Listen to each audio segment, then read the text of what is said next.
pueblo de la península ibérica. En el 711, la península ibérica estaba poblada por entre 20 y 4 millones de personas. Si tomamos la más pequeña de estas estimaciones, 4 millones, ¿qué pasó con ellos? Según la historia oficial, simplemente desaparecieron. La Hispania latina se despertó un día para encontrarse árabes y los cristianos se despertaron musulmanes. Otro juego de manos. ¿Qué ocurrió con los habitantes de la península? ¿Fueron degollados unos a uno por los árabes? En aquella época un puñado de hombres no podía exterminar a millones. Era imposible. ¿O imagináis a cada árabe teniendo que matar él solito a entre 160 a 800 cristianos? ¿Y los cristianos qué? ¿Guardaban cola pacientemente para ser degollados? ¿Qué ocurrió con los habitantes de la península? ¿Huyeron? ¿Hacia dónde? Los estrechos valles asturianos eran incapaces de recibir a millones de refugiados. ¿Qué pasó con los habitantes de la península? Por eso, algunos historiadores han intentado hallar una solución y han creído encontrarla en una sola palabra: impuestos. Estos historiadores han alegado que el sistema, digamos, genérico de impuestos de la población dentro del Islam, el musulmán habitualmente paga menos que el no musulmán. Por lo tanto, simplemente, los cristianos se hicieron musulmanes para pagar menos dinero. Triginta argenteus principibus, 30 monedas de plata. Según la tradición cristiana, Judas vendió a Jesucristo por 30 monedas de plata. Según esta tesis tributaria, todo el pueblo de la península ibérica fueron Judas. Todos vendieron sus principios, sus almas, sus ideas, su religión, su lengua y su libertad por un puñado de monedas. Pero aparte de la ofensa hacia el pueblo andaluz, esta idea por la que el pueblo de la península se hizo musulmán para no pagar impuestos está llena de errores. El impuesto que pagaba la población cristiana se llamaba jizya. Se trata de una tasa personal de capitación. La cuantía a pagar era de una moneda de oro al año. Una moneda al año. Pero además, esta moneda no la tenían que pagar todos los cristianos, sino solo los adultos de sexo masculino. Las mujeres cristianas no pagaban impuestos. Pero además, de entre los hombres adultos, se excluían del pago de impuestos los esclavos, los enfermos, los dementes y los pobres. O sea, los que finalmente pagaban la monedita al año serían menos del 20% de la sociedad hispana. Por otra parte, los musulmanes tienen un deber económico para con la sociedad, que recibe el nombre de zakat, y que es de obligatorio pago tanto para los hombres como para las mujeres musulmanas.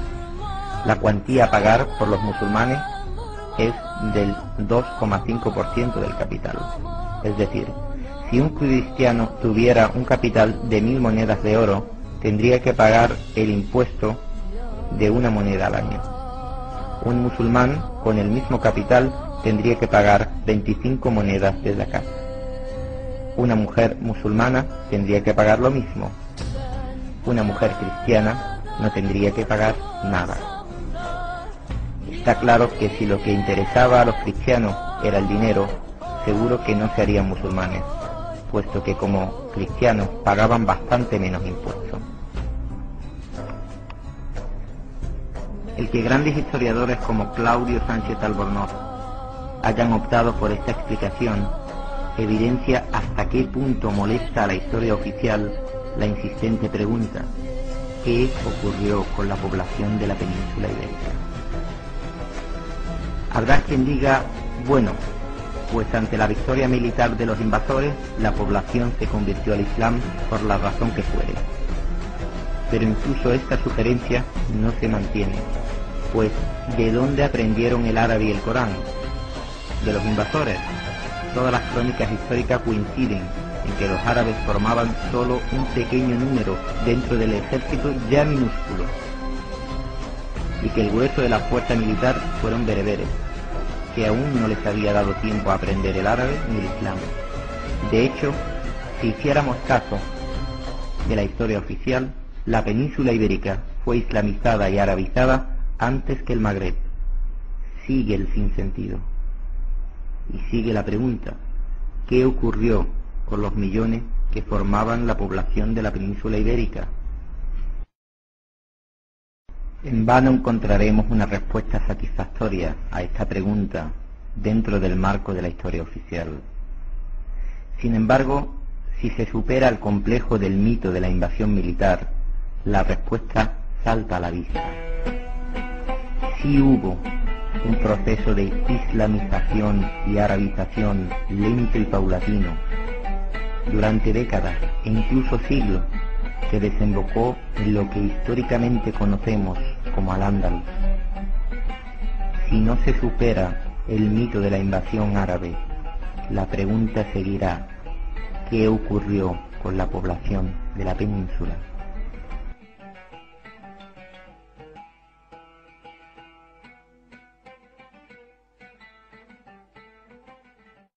Seguramente, el historiador clásico, defensor de la historia oficial, se sentirá incómodo con lo hasta aquí expuesto.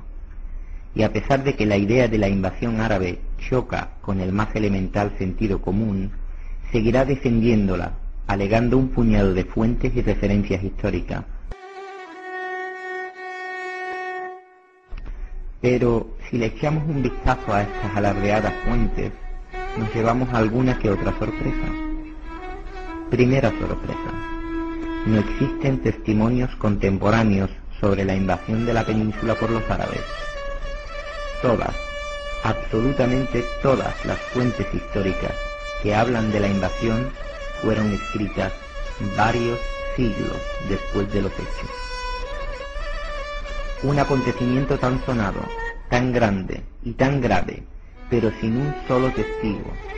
No existe ni un solo documento escrito por ningún historiador contemporáneo que mencione esta milagrosa victoria de los árabes en la península ibérica. El cristianismo es prácticamente borrado de un país con millones de habitantes y nadie, absolutamente nadie, desde Bizancio hasta Córdoba, pasando por Toledo, se molesta en documentarlo.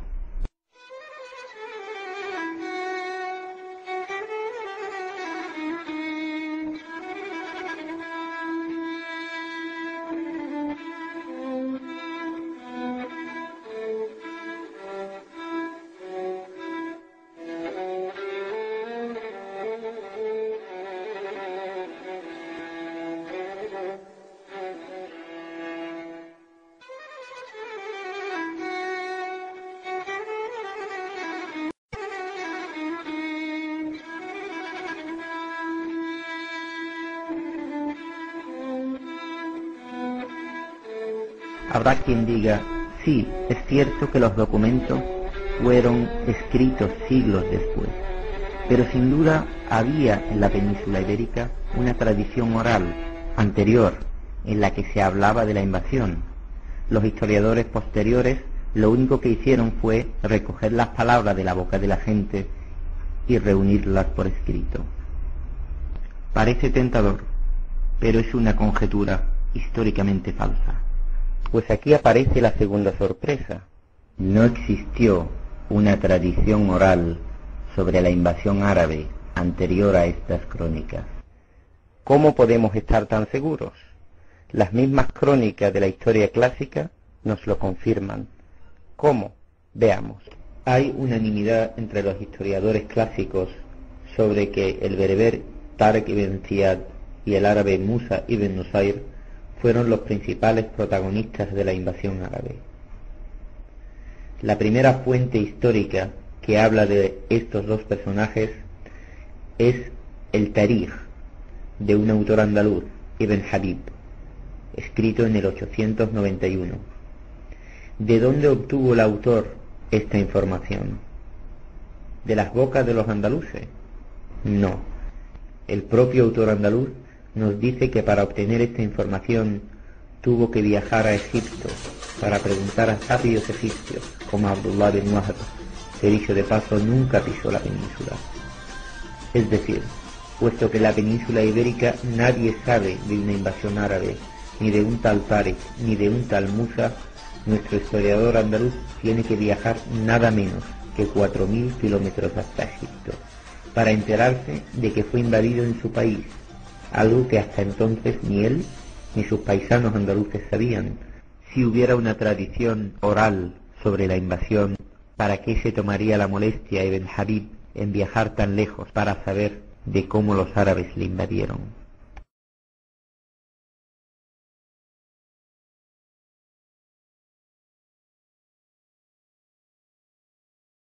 Pero aquí no terminan las sorpresas.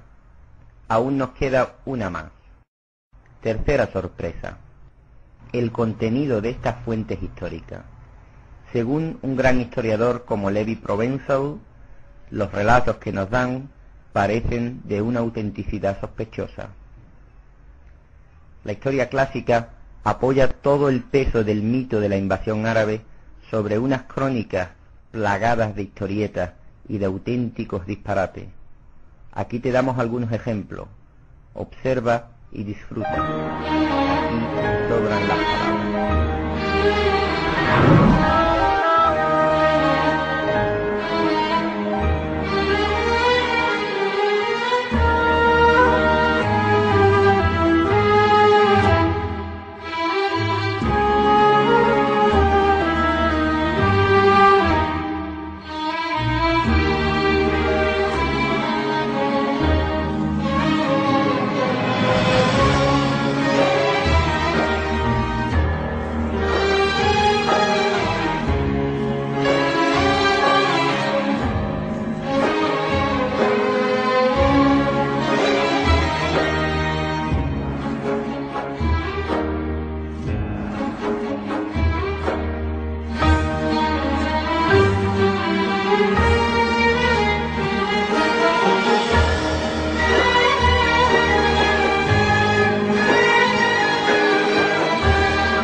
وحدي في ظلمة ليلي في وحشة دربي همي يثقلني ذنبي يؤلمني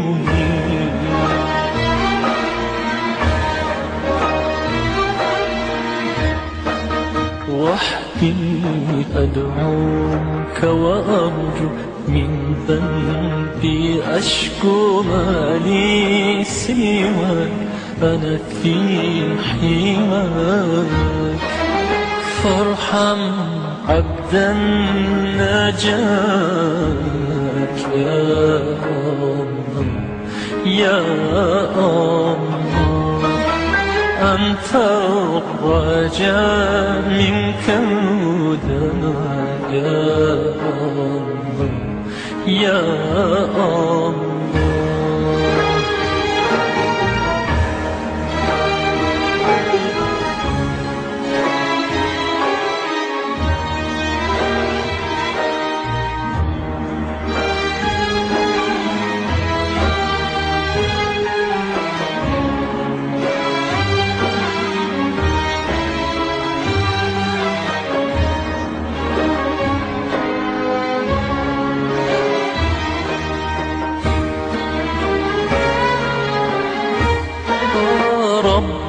هداك ما زلت أسير وعلى العصيان ما عدت قدير فآمن دروبي واغفر ذنوبي فأنا الفقير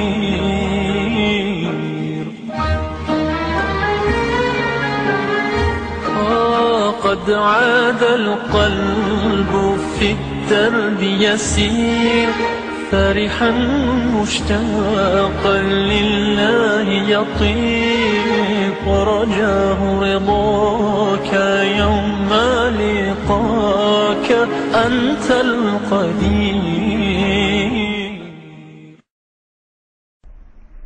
Pero, ¿qué nos dicen los textos que no se mencionan en la historia oficial y que son anteriores a estos, y mucho más cercanos a la época de la supuesta invasión árabe?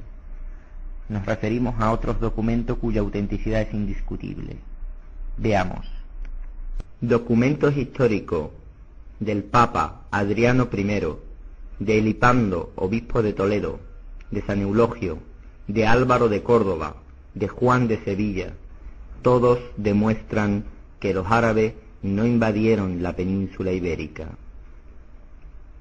Por ejemplo, el cordobés San Eulogio tuvo que viajar a Pamplona para enterarse por primera vez en la biblioteca del monasterio de Leyre de la existencia del profeta del Islam y de su doctrina, cuando se supone, según la historia oficial, que los árabes llevaban 150 años gobernando en su ciudad. Estos son los testimonios seguros de los contemporáneos que fueron testigos de la inexistencia de árabes en la península a mediados del siglo IX. Pero si no hubo invasión árabe, ¿cómo explicar la mezquita de Córdoba, la Alhambra de Granada, los numerosos escritos arábigo-andaluces, los sabios andaluces? La verdad es que sí hubo una presencia del Islam como idea y estilo de vida, y una presencia del árabe como lengua, pero solo se trató de una presencia cultural. La fuerza de las ideas, y no la fuerza de la espada, fue lo que islamizó a la península. Repasemos la historia de la península ibérica antes de la pretendida invasión árabe. A finales del siglo VI, el Estado visigodo y la inmensa mayoría del pueblo eran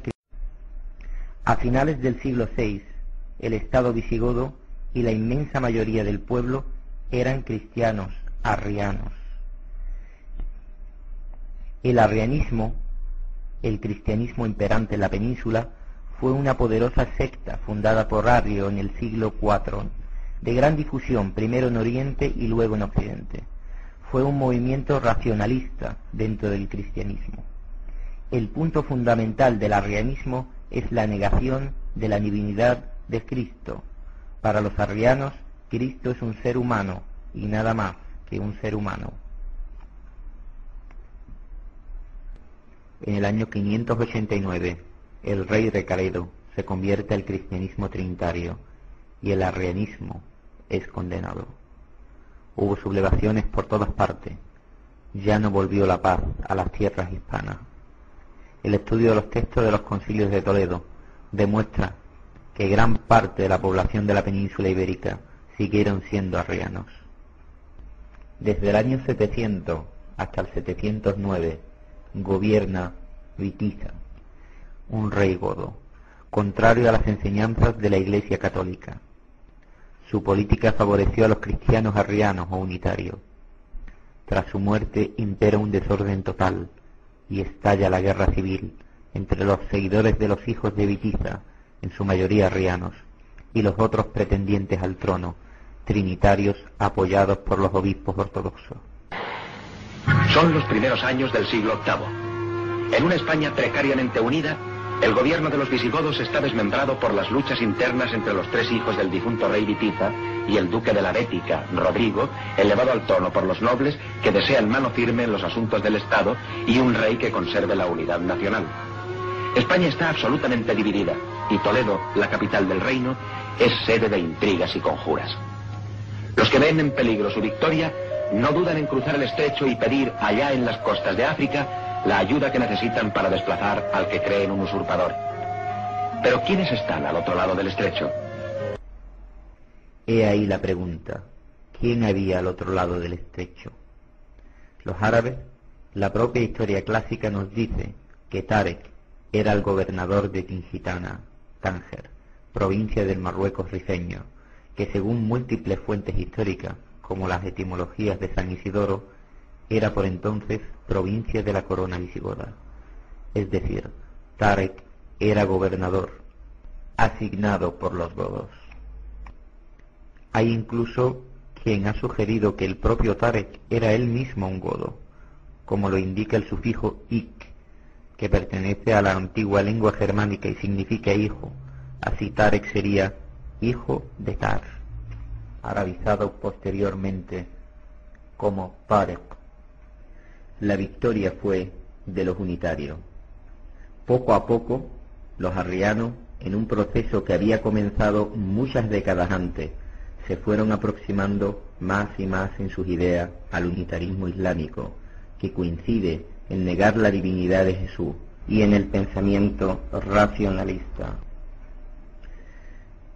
Textos de la segunda mitad del siglo IX demuestran una tendencia entre los cristianos peninsulares a aprender la lengua árabe, es decir, un proceso de arabización que posteriormente acabó en la islamización de la mayor parte de los arrianos.